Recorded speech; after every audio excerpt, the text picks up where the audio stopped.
Channel का उद्देश्य किसी भी व्यक्ति, समुदाय, संस्था या धार्मिक लोगों की भावना को आहत करना नहीं है। हमारा लक्ष्य केवल शास्त्रों में निहित गूढ़ और सकारात्मक सत्य को उजागर करना है। हम शास्त्रीय ज्ञान की तुलना वर्तमान में विभिन्न धर्म गुरुओं द्वारा साझा किए जा रहे विचारों से करते हैं, ताकि दर्शकों तक एक स्पष्ट, तर्कसंगत और सच्चे भक्ति मार्ग की समझ पहुंच सके। कृपया इस सामग्री को विवाद या आलोचना के रूप में नहीं, बल्कि एक आध्यात्मिक शोध और ज्ञान विस्तार की यात्रा के रूप में ग्रहण करें।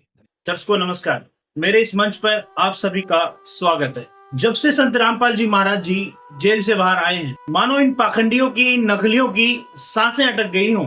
संत रामपाल जी महाराज जी के जेल से बाहर आने के बाद इन लोगों में जो घबराहट है, वो अब इन सब की बातों से पता लग रहा है। दर्शकों, आप एक पोस्ट देखिए पहले।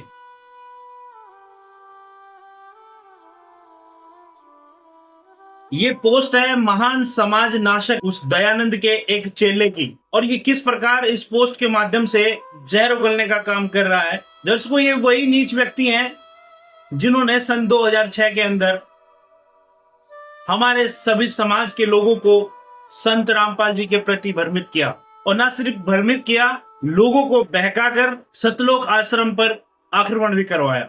ऐसा नहीं है कि इस प्रकार ये जहर उगलने का काम इन्होंने पहली बार किया है।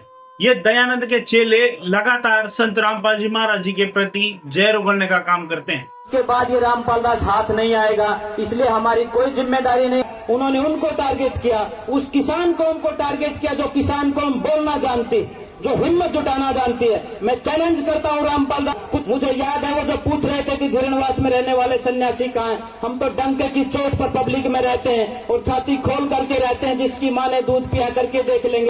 ये दयानंद के जितने भी चेले हैं, इन्होंने कभी भी संत रामपाल जी के ज्ञान का जवाब ज्ञान से नहीं दिया, और ना आज दे रहे, ना आगे दे सकते हैं।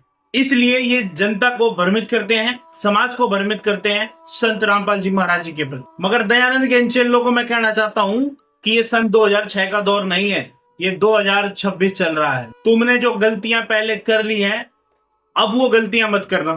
अभी आपने कुछ दिन पहले भी देखा होगा इस लाल कबूतर को, ये कैसे फड़फड़ा रहा था, कैसे ये जनता को भ्रमित करने का काम कर रहा था। मगर मैं एक बात स्पष्ट कर देना चाहता हूँ, ये दयानंद के चेले जितना फड़फड़ाएंगे, उतना दयानंद का अज्ञान और तुम्हारी अज्ञानता लोगों के सामने आएगी। दर्शकों, ये दर्द इनको इसलिए हो रहा है क्योंकि अब इनकी रोजी रोटी पर खतरा मंडरा रहा है। अब सर्व समाज जो है संत रामपाल जी महाराज जी के उस संपूर्ण आध्यात्मिक ज्ञान को समझ रहा है। आज सर्व समाज संत रामपाल जी महाराज जी के साथ खड़ा है। अपनात्माओं, अब भी कोई नहीं समझ सकता तो 1 साल के बाद फिर आपका समझ में आ जाएगी। वो कैसे आएगी?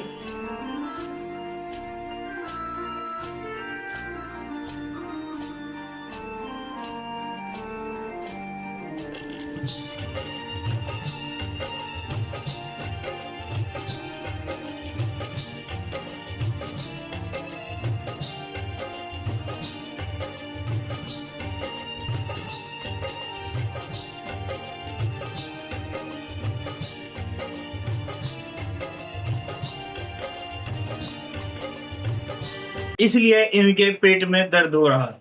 दर्शकों, इनके पेट में दर्द कितना भी हो, हम इनकी अज्ञानता, हम इनकी नीचता लोगों के सामने यूं ही पेश करते रहेंगे। इन दयानंद के सभी चेलों को लास्ट में एक बात कहना चाहता हूँ, संत रामपाल जी महाराज जी सर्व समाज के कल्याण के लिए आए हुए हैं। संत रामपाल जी महाराज जी के पास वो संपूर्ण आध्यात्मिक ज्ञान है जिससे सबका मोक्ष हो सकता है। बजाय आप संत रामपाल जी महाराज जी के मार्ग में बाधक बन रहे हैं, आपको उनका सहयोग करना चाहिए, क्योंकि संत रामपाल जी महाराज जी एकमात्र ऐसे संत हैं जो संपूर्ण विश्व में वेद की वाणी को लागू कर रहे हैं। वेद की वाणी को जन जन तक पहुंचाने का काम संत रामपाल जी महाराज जी कर रहे हैं।